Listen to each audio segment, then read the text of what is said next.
Let's speak now to lawyer and national security analyst Ali Aramesh for his sense of all of this. Ali Aramesh, always good to speak with you. Thank you very much for making the time. Let's just deal with the legality of all of this first, if we can.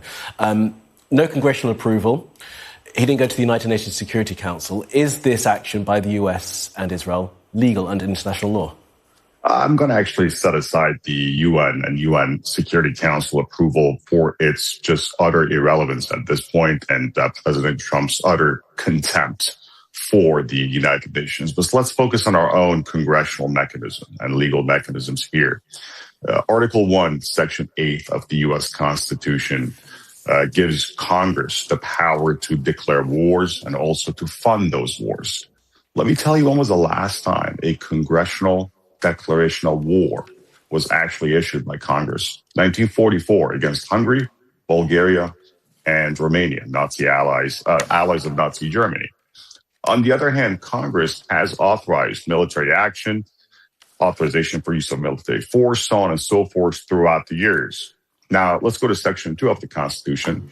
Article 2, Section 2 allows the president to use military force to defend the country, to repel invasions, to protect the country against imminent threats. Now, there has to be a balance between powers of the Congress, Article 1, definitely the most important article in the eyes of the framers of the Constitution. That's why it's the first article. And Article 2, the executive powers. The president has executive authority to execute his foreign policy. Now, Congress obviously has the power of the purse. Now, let's go fast forward to 1973. Now you got the War Powers Resolution of 1973. And that year is important. We're in the tail end of the Vietnam War.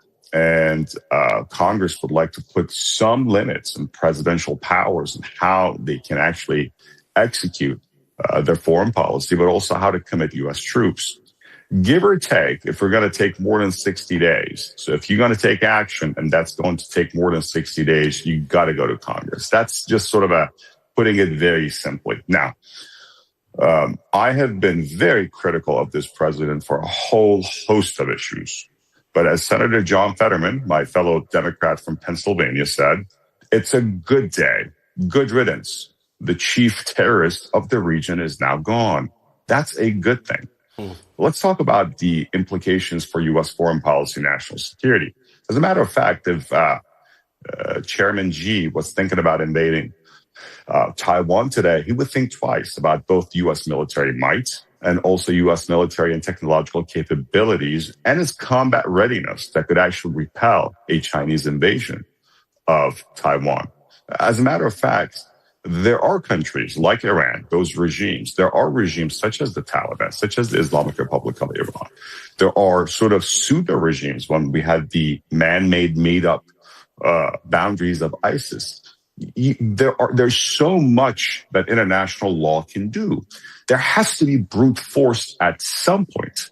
My concern is not necessarily about authorization for actually going into this. I think the president is somewhat within his rights, somewhat. Again, you could be very, depending on how you look at it, most Democrats in my party came out and criticized him. I think you just don't want him to take credit for it.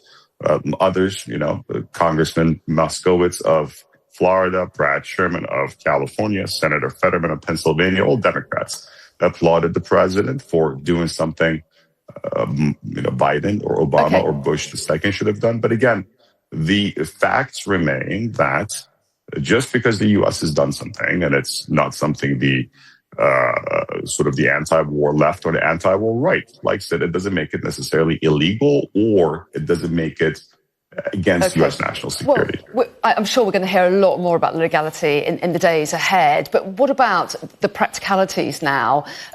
The U.S. and Israel have poured down strikes on Iran and taken out the supreme leader. What happens next? Is what happens next guaranteed to be better for the Iranian people and for the world? What's your view? Of course it's not guaranteed, but 47 years of this miserable regime guaranteed misery. So just because something is not guaranteed and we can't predict it in a crystal ball doesn't mean we have to do nothing and take no action. Inaction itself was a problem. Three factors came apart. First and foremost, after October 7th, Israel went after Hamas and Hezbollah and pummeled its leadership and its cadre. It showed you can't actually kill people like Hassan Nasrallah, Hezbollah, and not a whole lot will change. Second, Israel also showed in the 12-day war that the Iranian air defense system was not much of a thing. It was a paper tiger. They couldn't even shoot down an Israeli kite.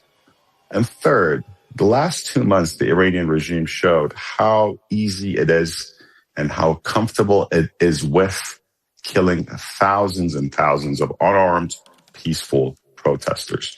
These three factors, combined with the presidency of President Donald Trump, and finally the Marco Rubio wing of the Republican Party gaining the upper hand over the sort of J.D. Vance, let's say Stephen Bannon, Tucker Carlson, isolationist wing of the MAGA Republican Party, finally came to fruition, and it led to this action, which is enough is enough.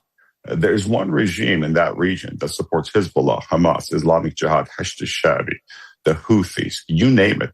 They give weapons and money to the Taliban even, and to the Haqqani network in Afghanistan. They armed mostly Shiite, but even some Sunni networks. In the United Kingdom, there was a foreign television channel, Iran International, that had to leave temporarily because I remember on Chiswick High Road, they had to have anti-terror police mitigate, set up sort of road mitigation because the Iranian regime had sent guys to kill people there. I mean, this is a regime that is not necessarily fit to sit on the other side of the negotiating table. They killed hundreds, if not thousands, of our soldiers and Marines and airmen and sailors in Iraq by providing IEDs to a whole host of militia, not just the Shia militias like Jaish al-Mahdi or the Mahdi army, but also to Sunnis, to Al-Qaeda in Iraq, to anybody who would pick up a gun against America, Israel, and the West. So enough is enough. And just because great powers can do something and they should do something and they shouldn't ask permission for it from every sort of questioner, or from every observer out there, doesn't make it wrong. As a matter of fact, I think sometimes, especially in the modern world, when you have to make quick decisions and you have to make decisions with great consequences, it is actually an advantage to have a decisive leader who does that. I think President Trump is willing to accept the consequences if this thing goes south. But think about it. Command, control, communications. Right now, command has been decapitated. Khamenei, the supreme leader, also the commander-in-chief, along with about 40 top, the top brass of the IRGC and the military and its security cabinet, gone overnight, gone before lunch. Control. They're trying to maintain control, but third is going to be communications. They're going to see a lot of strikes, both in terms of actual physical strikes and also signal jamming, a lot of overloading the Iranian communication system. And that is going to be pretty effective. And eventually, the U.S. is going to try to push people to come back to the streets. If they do, and again, if that coercive apparatus inside the country is weakened, you may have a regime that could be on the verge of collapse. And again, last but not least, and thank you for all the time you've allowed me so far. This is not Iraq. This is not Afghanistan. This is not Syria. This is not Libya. It's very different ethnically. It's very different geographically. It's got a very different sectarian makeup. And again, somebody has to say the United States invaded or liberated Iraq in 2003 from Saddam Hussein. It fell into sectarian war. We mismanaged that war royally. But again, the fact remains that the Iraqis wanted to get rid of Saddam. They would have probably end up, having millions dead. Because Saddam would not have shied away from, killing people with chemical weapons. Sorry, it's no worries. You've got plenty to say about it, and we do appreciate you coming along to give us your perspective on all this. Thanks so much for that, Ali Aramish, their analyst on global affairs. Thank you for that. And I think just pointedly,